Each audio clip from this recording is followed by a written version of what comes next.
Well, I'm embarrassed to say that I was in New York working on my own projects, trying to... In the glittering world of Hollywood, where stars rise and fall like autumn leaves, one name stands out not for its presence, but for its deliberate absence. This is the story of Gene Hackman and the darkness that drove him away from the spotlight. The price of golden dreams. 6 questions, 6 knives plunged into the truth. Beneath the carefully constructed narrative of a peaceful retirement lies a web of mysteries, where unseen hands still pull strings in the shadows. Gene Hackman may have left Hollywood, but these 6 burning questions remain unanswered, whispering secrets from the corners of Tinseltown. From spotlight to shadows, from dazzling red carpet premieres to champagne-soaked Oscar after-parties, Gene Hackman once commanded the heights of Hollywood royalty. A 2-time Academy Award winner, he achieved what few could dream of, reaching the summit without compromising his principles. Yet behind the brilliant facade lived a man who would quietly close his door to fame's persistent knock. By the late 1980s, as his career soared with masterpieces like Mississippi Burning and Unforgiven, Hackman began his calculated retreat. Award ceremonies, Hollywood galas, photo opportunities with fellow stars, all became relics of a past he seemed desperate to forget. The bitter truth. Hollywood has no loyalty, no conscience, just an endless appetite for profit. These weren't mere words of frustration, but rather a culmination of decades spent navigating the treacherous waters between camera flashes and backroom deals. Hackman never sought idol status. He openly admitted his discomfort with the accolades, the artificial warmth of congratulatory embraces, and the knife-edge smiles that often concealed ulterior motives. A telling anecdote emerged after receiving his first Oscar for The French Connection. Hackman retreated to the men's room of the Dorothy Chandler Pavilion Theater, where he removed his bow tie and unceremoniously discarded it. A symbolic rejection of the glamour he never craved. The path of resistance. "I didn't come here for the fame," he once declared. "I came here to work." But Hollywood wasn't built to nurture passion. It existed to consume souls who dared dream of artistic purity. Hackman became an industry outsider, refusing lucrative contracts, declining prestigious events, and even rejecting a position on the Academy's judging panel. His solution was unprecedented, a complete severance from the industry's power structure. He retreated to New Mexico with his wife, Betsy Arakawa, the only person who hadn't betrayed his faith in human kindness, yet Hollywood's tentacles reached even there. Mysterious script deliveries, persistent calls from directors, all reminding him that the industry's grip wasn't easily broken. Shadows of secrets. But the most haunting aspect of Hackman's exile wasn't the industry's persistence. It was the weight of secrets he carried. Knowledge of shadowy dealings between producers and desperate young stars, of behind-closed-doors arrangements that would shock the public, of the true cost of fame. These secrets became his burden, a dark testament to the industry he grew to despise, yet could never fully escape. Breaking the code of silence. In his final days, when sharp chest pains forced Gene Hackman to confront his mortality, he broke a silence that had lasted nearly half a century. His revelations would become the first piece in an unsettling puzzle, exposing the dark underbelly of Hollywood he had witnessed firsthand. The French Connection's hidden story. Unlike his cold, calculated on-screen personas, the real Gene Hackman was a powder keg of emotions, ready to ignite when confronted with injustice. This fire blazed most fiercely during the filming of The French Connection in 1971, where he took on the career-defining role of Jimmy Popeye Doyle. Behind those gritty, realistic scenes lay a period of intense conflict between Hackman and the powerful crew. Director William Friedkin, though respected, was notorious for his brutal directing style, pushing actors to their physical and mental limits. But for Hackman, Friedkin's harsh methods weren't the only challenge. There was something more sinister lurking behind the cameras. The shadow players. From the earliest days on set, Hackman felt watched by more than just the production team. Mysterious phone calls arrived, along with suggestive offers from unknown figures in the industry. These weren't about acting or artistic merit. They were conditions for invisible support, what Hackman would later describe as the dirty deals behind the curtains. During one exhausting night shoot, Hackman retreated backstage for air. In a dimly lit corner behind the studio, cigarette smoke curling through the shadows, he overheard a conversation between the producer and an unknown man. The whispered words chilled him to the bone. "We need a new face, but controllable enough." That moment revealed a terrible truth. His role, future awards, and entire career path had been predetermined without his knowledge. The price of integrity. The next morning, Hackman's confrontation with Friedkin and the producer yielded only knowing smirks and challenging stares. This was his awakening. Actors weren't artists, but pawns in a larger game, their performances tools for hidden agendas. From that day forward, Hackman rejected the industry's shadowy mechanisms. He declined private meetings with producers and avoided exclusive parties where deals were struck under the pretense of friendly gatherings. His principles cost him dearly. He turned down 3 potential Oscar-winning roles in the 1970s because each came with strings attached: private dinners with powerful figures, vague contracts about image promotion, and unwritten requests that made his blood boil. A persistent rumor, never confirmed by Hackman but widely circulated, suggested he had witnessed a secret deal to manipulate Oscar results. A powerful producer allegedly negotiated with an Academy media representative not about artistic merit, but about post-awards publicity packages. For Hackman, this was the final straw. He never again believed in the integrity of Hollywood's most prestigious award ceremony. The weight of silence. The golden statuette that adorned Hackman's shelf wasn't just a symbol of artistic achievement, it was a haunting reminder of deals struck in shadowy corners. Each night, as whispers echoed through studio hallways, Hackman felt increasingly alienated from the world he once called home. The final confession. In a modest room along the Santa Fe coast where Hackman sought refuge from Hollywood's chaos, his old telephone rang in the dead of night. On the other end was a voice he knew well, his confidant of decades, the only soul he still trusted with his darkest secrets. But this wasn't a casual conversation, it was Hackman's confession. His voice, rough and weathered, cut through the silence like a blade. "We sold our souls for fame," he began, "and I can't die carrying this weight." The New Mexico night pressed against his windows, black as pitch, but the true darkness resided within those 4 walls. No lights illuminated the space, no familiar whiskey bottles stood ready, only memories rising like floodwater after half a century of suppression. The Inner Circle. Hackman spoke of 1974, of a Beverly Hills mansion where Hollywood's elite congregated with media moguls and political power brokers. This wasn't merely a social gathering, it was his initiation into the Inner Circle, a group of veteran actors whose public personas masked terrible knowledge. The Inner Circle operated without elaborate ceremonies or blood oaths. Instead, it functioned as a pact among those who had witnessed Hollywood's darkest side. Like survivors of a catastrophe, they carried the burden of silence, knowing their lives and careers depended on their discretion. The unspeakable truth. The most devastating secret Hackman carried involved a child abuse ring that included renowned filmmakers, celebrated actors, and the puppet masters who controlled awards and media coverage.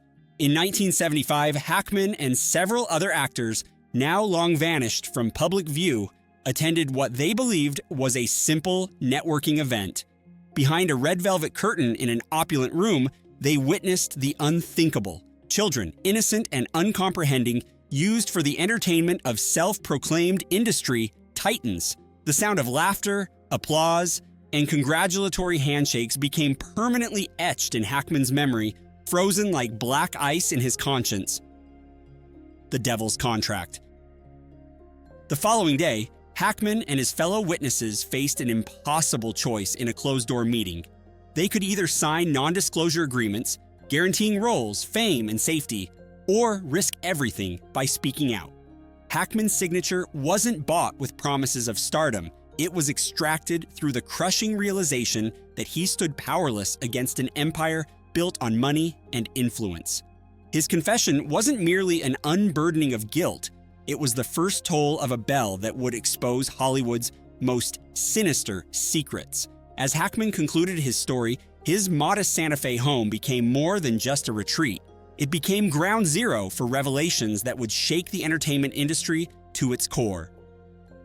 The Lifeline tapes.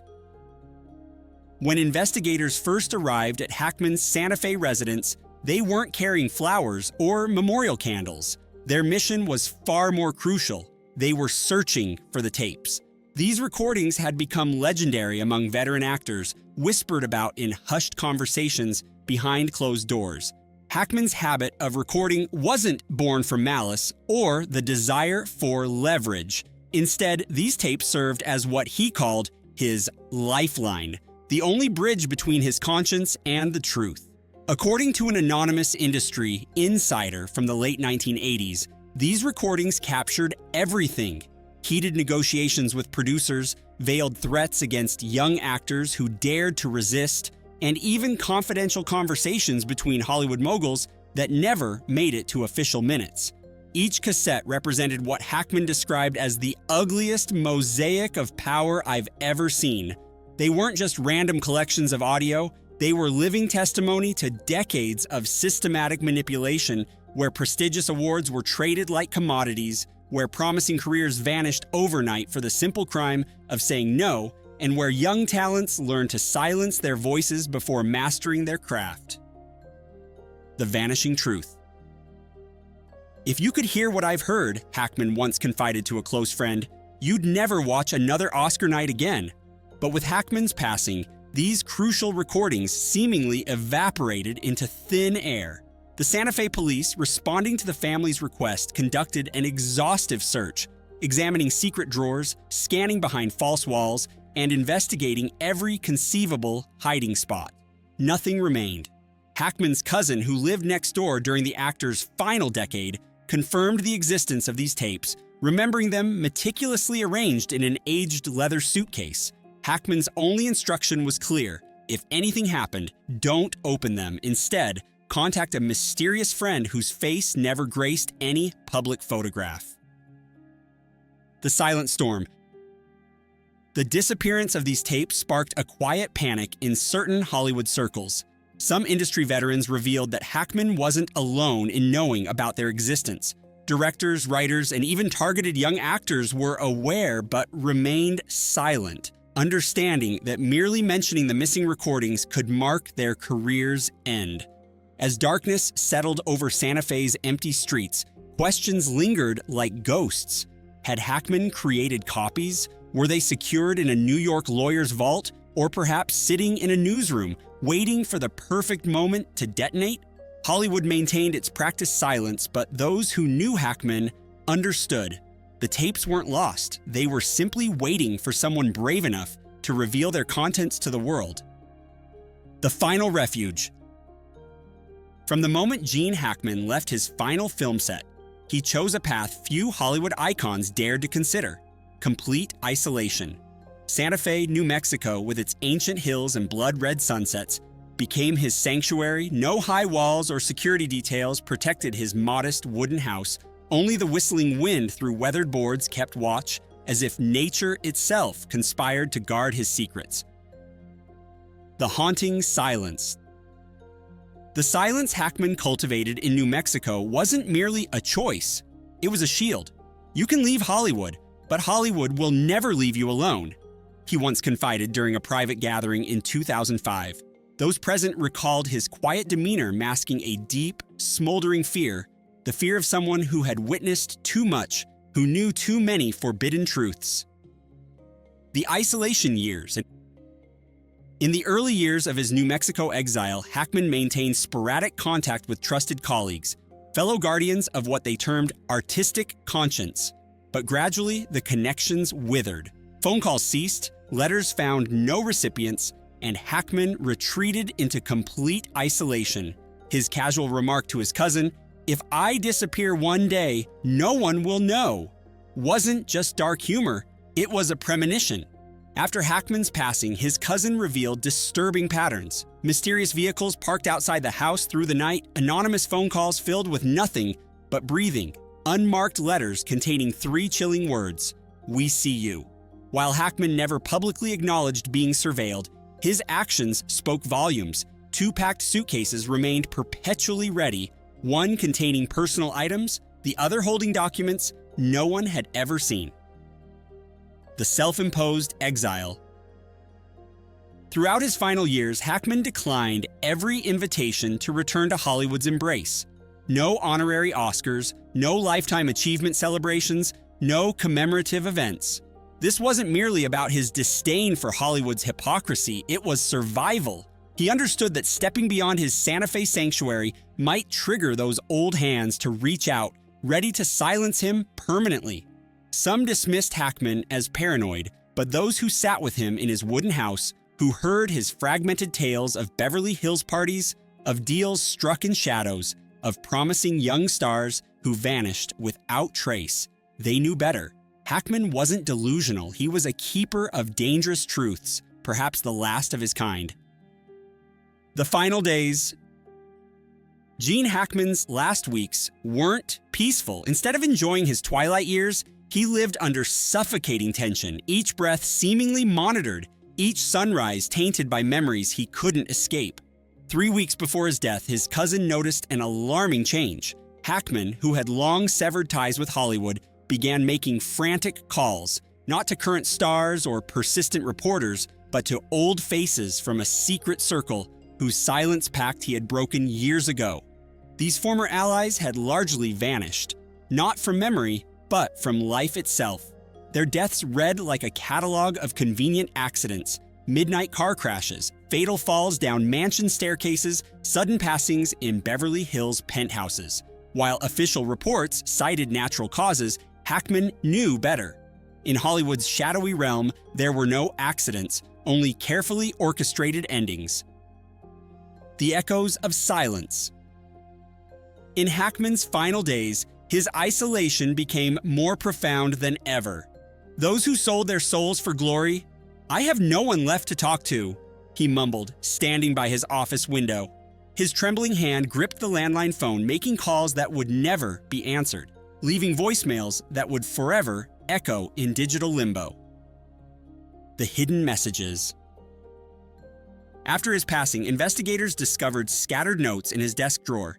Written in hurried, almost frantic handwriting, these papers held no clear beginning or end, like pieces of a jigsaw puzzle thrown together in desperation. One crumpled note bore a single, haunting line: the same faces, the same hands, the same silence.